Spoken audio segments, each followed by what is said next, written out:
Good afternoon, Mrs. Torres. Ma'am, place your left hand on the Bible. Raise your right. Yes, Madam Clerk. Do you solemnly swear the testimony you give the court will be the truth, the whole truth, and nothing but the truth, so help you God? Thank you, ABC.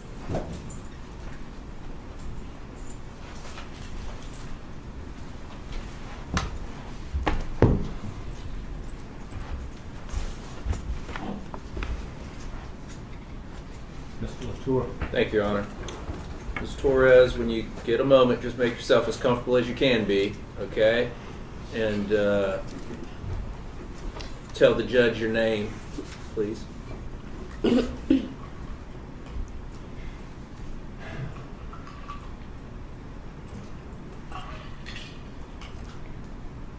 My name is Jasmin Lynn Torres, and that is spelled Jasmin.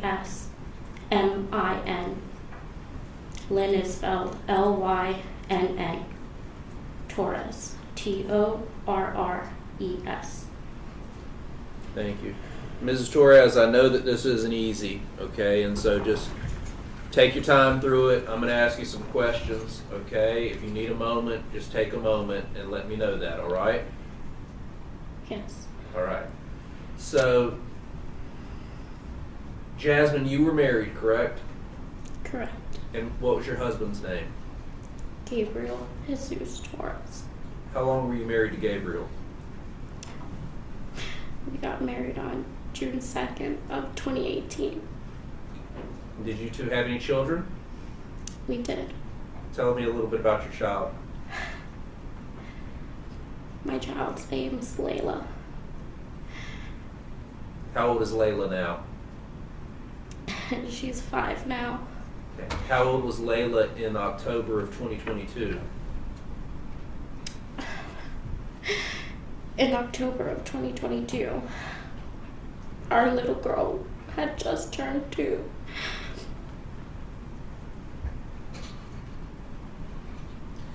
And where did you live with Gabe? Did you call your husband Gabe? I called him Gabe. All right. Where did you and Gabe and Layla live?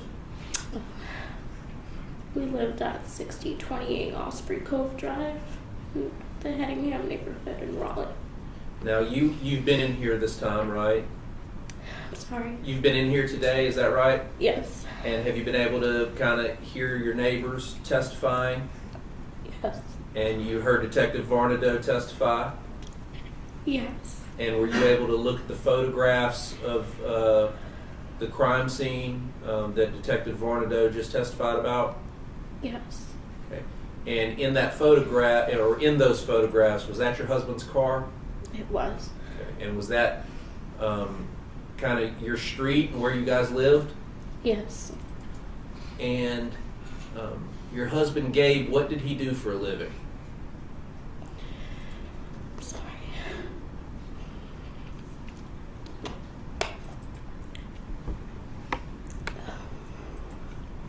My husband was a police officer for the city of Raleigh. And was Gabe supposed to work on October the 13th of 2022? Yes, he had an overnight shift. And when you have an overnight shift, does that mean you have to go in around 6 p.m.? Yes, he would have had the 6 p.m. to 6 a.m. shift. So he would have to go in before 6 a.m. or 6 p.m. so that he could get there and get ready. Is that right? Yes. Now, Gabe, did he wear his uniform into work, or did he change once he got to work? That was a day-by-day decision on his behalf. He was in the Marine Corps prior, and they're taught not to leave home wearing their uniform. Their uniform is to be only worn on base. So his Marine mentality carried into his police mentality, and it took him some time to break away from that. But for the most part, he didn't like to wear it out as an identifier, but I believe he got comfortable as the year went on, just being neighborly with everybody and So sometimes he would wear it out, but most times no, he would get dressed at the department. Okay. And you saw Mr. Poole testify, is that right? Yes. Okay. Did he live near you guys? Yes. You saw Mr. Green testify, Roderick? Yes. And did he also live near you guys? Yes. We saw those kind of photos. Are they townhouses that surrounded that part of the cul-de-sac? Yes. Do you still live there? I do not. And did you leave after this? Not immediately. I officially moved March, April of 23. March, April time frame of 23. So several months after. Yes.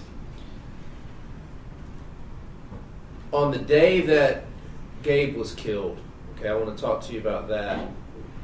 Can you kind of walk me through what you were doing that day before all of this happened?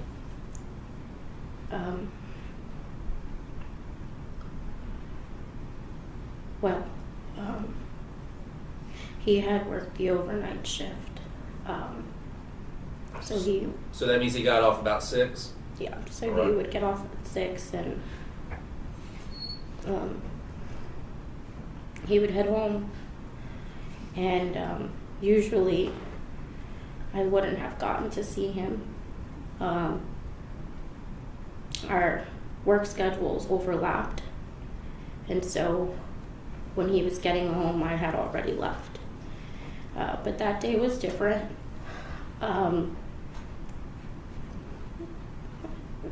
The only way I can see it is divine intervention of God. But I was running late for work and trying to get the baby ready to take her to the babysitter, trying to get myself ready. And I just remember texting him, telling him I am so late. And as I'm getting ready to leave the door, he's pulling up, and again, I'm late. I shouldn't have seen him. He should have been home and I should have been gone. And he worked the overnight shift and he was a really great husband. So he decided that he would let me not be late and take Layla for me to the babysitter. And granted, he wanted to get home and sleep. But we had really good teamwork, and he took one for the team that day and sent me off to work. So my daughter rode in his car that morning. And we saw some photographs. There was a car seat in the back there. Yes. Is that where she would ride? Yes. And there was a stuffed animal there. Was that her stuffed animal? Yes. Gabe called her Monkey. That was his nickname for her. And so any monkey stuffed animals we'd find, we have a collection of monkeys in our home. That was just his little pet name for her. So Gabe got to take Layla to daycare, and you were able to go to work and hopefully not be as late as you were going to be. Yes. Did you stay at daycare, or did you stay at work the whole day there? I did not. At some point in the work day, I'm sorry. At some point in the workday, a transformer blew in the neighborhood, and our office lost power. And again, divine intervention. I just, everything just happens the way it's supposed to. But my manager went around after some time of trying to get the power back on. They realized were gonna be there all day just sitting there and doing nothing. So they told anyone who had the capability of working remote, which I did, that they were free to go home to finish off the workday, and so I said okay, packed my things and headed home, and that was around noon. So when you got home, did you go and pick Layla up at that point? I did not, because I was going home to work. So yeah, I'm not picking up a toddler until I have to. That's fair. But So you get home, and is Gabe at home when you get there? he is. He was sleeping because he worked the overnight, so he was getting his rest. And then I was able to, when he woke up, give him a hug and be with him and spend some time with him that I wouldn't have gotten if the lights didn't go out at work.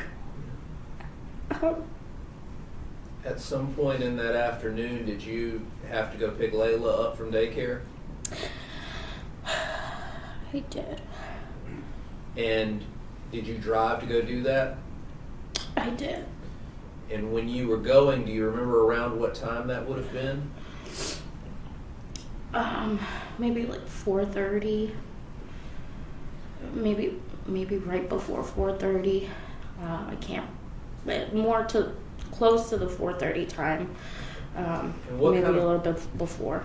Right around 4:30, before, a little after, but Yes. somewhere there. What kind of car did you have? A burgundy Kia Sorento SUV. SUV type. And when you went to go pick up Layla from daycare, what was Gabe doing? Gabe was, well, when I was leaving to go pick her up, he was probably starting to get ready for work. So shower. Yes, he went to go shower because I remember him showering and me giving him a hug again. And I told him I was leaving to go get Layla.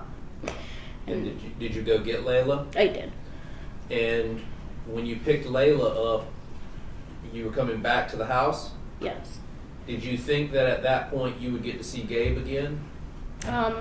Absolutely. I mean, I was already spoiled for the day, got to see him in the morning and got to see him in the afternoon, so I was hoping to see him again before he went to work. And when you got back into the neighborhood, did you call Gabe? I did. And why did you call Gabe? Initially I called him to see if he had left yet, because I was trying to get there to see him. Annoying wife things, like I couldn't get enough of him and I wanted to see him. But he had told me like he was leaving for work, that he was heading out, and during that call, we both heard gunshots happening. Did you know it was gunshot when you heard it? No. What did it sound like to you? Just honestly, metal. I can't even really pinpoint what I felt during the call, what it felt like, the sound, but it just didn't feel right. It was just some weird sound that didn't feel right, and Gabe knew. I'm sure Gabe knew, and so he told me to be careful and that he was going to check it out. Well, let me ask you, when you heard this sound, how far were you from your house? You were in the neighborhood? It's really hard to recall.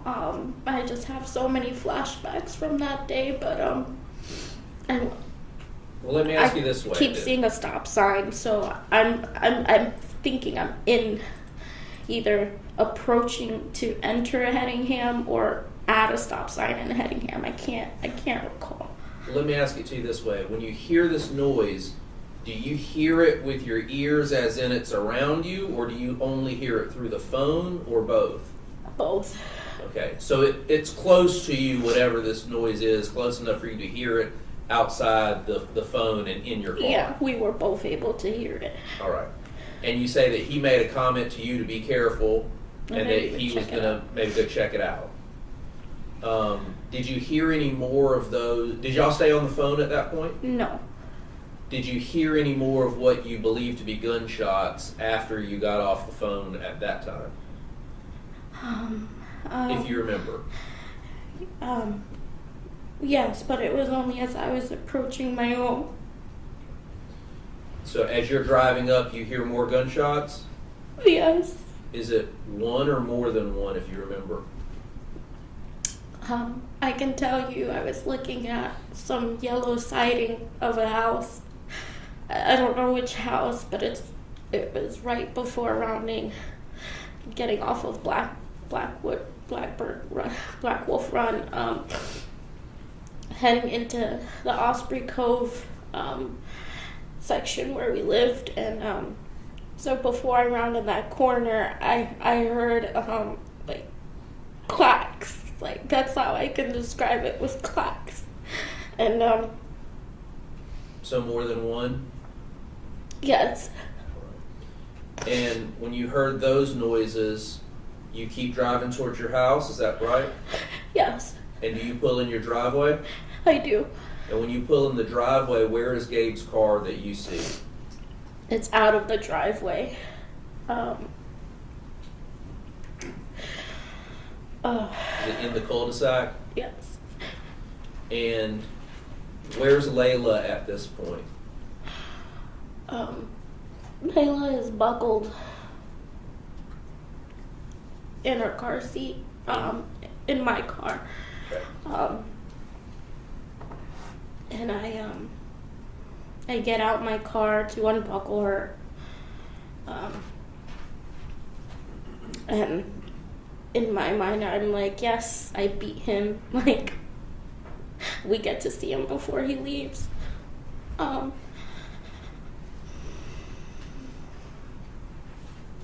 As I'm unbuckling her, I realize that he's not walking to the car.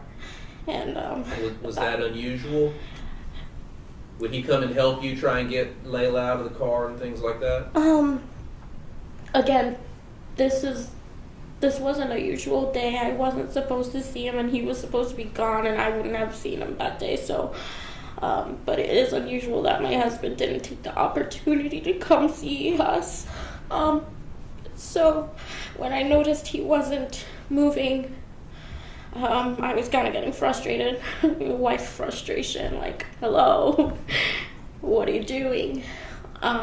So at that point, I stopped unbuckling her, and I peek to see what's going on. Can you see anything over where his car is? I just see his car, and then I see what my brain registered as 2 wet leaves on the front of his vehicle. On the windshield? On the windshield of his vehicle. And then I proceed to, I just get a little frustrated, and then I just proceed to unbuckle Layla, because at that point, I'm like, well, I'm just going to bring her to him since he's being lazy. Like, he's not getting out the car. So I'm unbuckling her when my brain is registering that it wasn't 2 wet leaves on the front of his car, and that it was, in fact, bullet holes, what I believed, because I hadn't seen that before in my life. And so do you leave Layla in the car? I leave Layla strapped in the car, and I run to my husband. And do you go to the passenger side of his car? I do. And you open that door? I do. And when you open that door, can you tell us what you saw?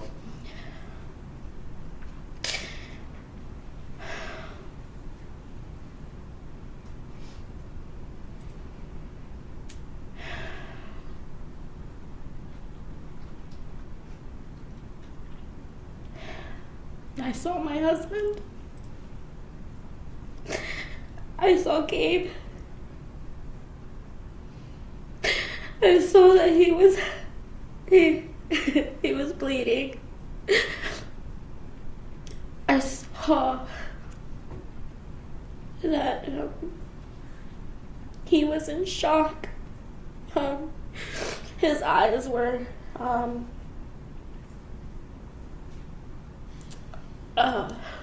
I can't even describe it.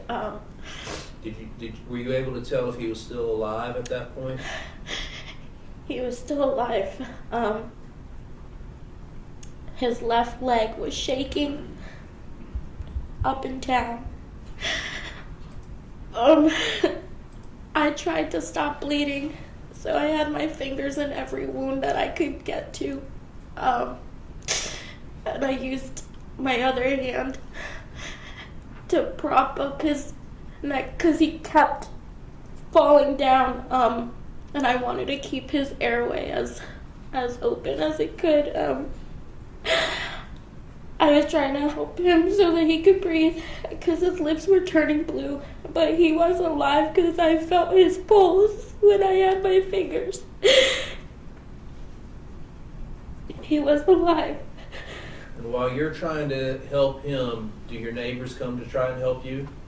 Yes. Was that Mr. Poole and Mr. Green? Yes.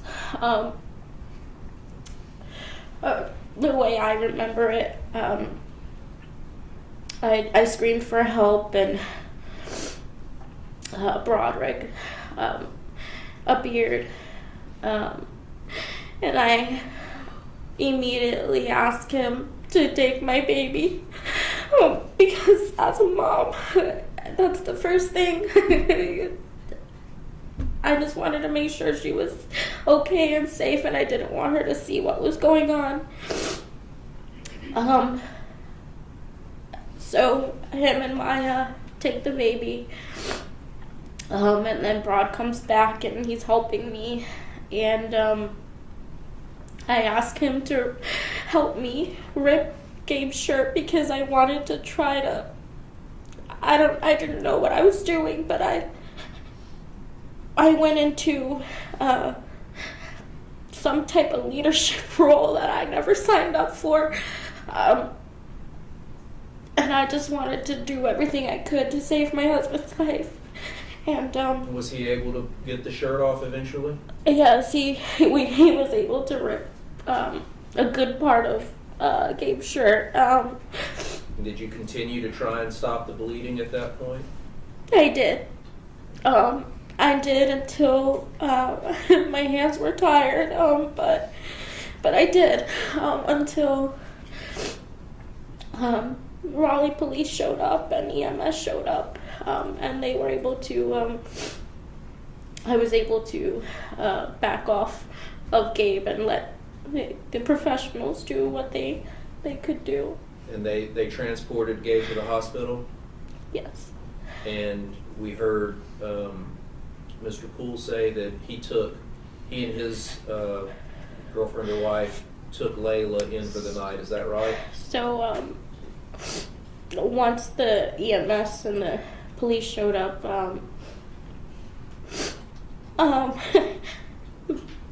this leadership role just things kept popping up in my mind, and I just said, okay, Layla,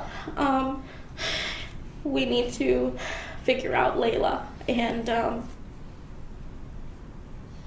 as a mom, I made the decision to remove Layla from Broderick and Maya's home and transfer her to Dustin and Marissa's home because her best friend, which is Dustin's 2-year-old at the time, lived there. And as a mom, that's during this chaotic time, that's where I wanted her to be. You felt like that was the best place for her? I felt like that was the best place. She could have fun. She can play with toys and be around familiar friendship with her little friend Denver. And that was the first time, like Dustin said, that I had ever left my daughter in anyone else's care, and it was forced upon me. But it was a decision I'm glad I made, and she was safe. At some point, did you have to go to the hospital? Yes. And is that when you found out that Gabe had passed away?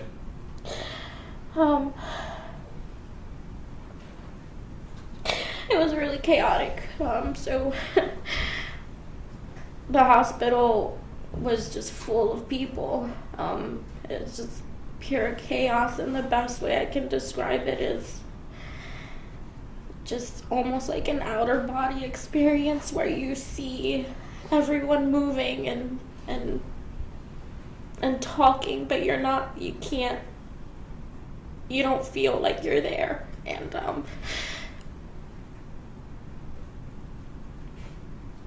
Is that? But while you're there, did you find out at that point about Gabe not surviving? In the room that we were in, my phone was going crazy, and before anyone could actually confirm that my husband died, one of the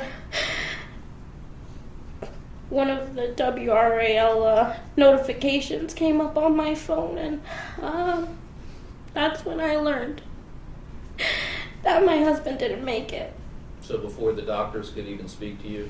Yes. So the media broke it to me first.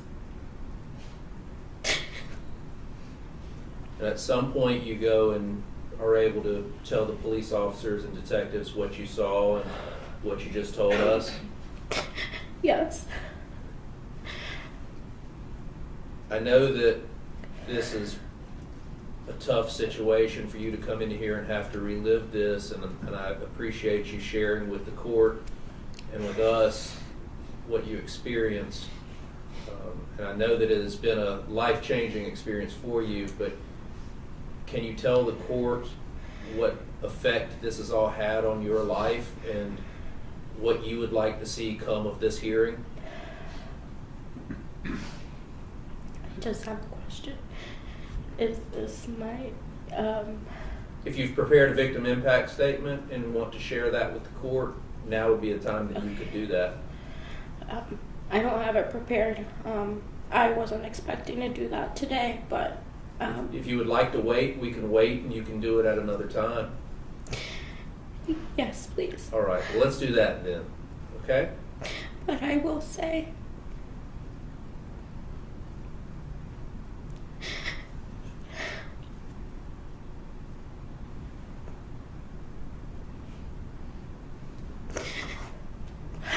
our life has been changed forever. And my daughter didn't deserve any of it. My husband didn't deserve any of it. And I know I didn't deserve any of it. That's all. Okay. We'll come back and we can readdress give you a chance to tell the court some more about the emotional impact of this and what you would like to see happen, okay? I don't have any other questions this time. No questions. We'll excuse you for now and plan to recall you later this week for further questions. All right. Thank you, ma'am. All right, we'll go ahead and take lunch recess and resume at 2:30.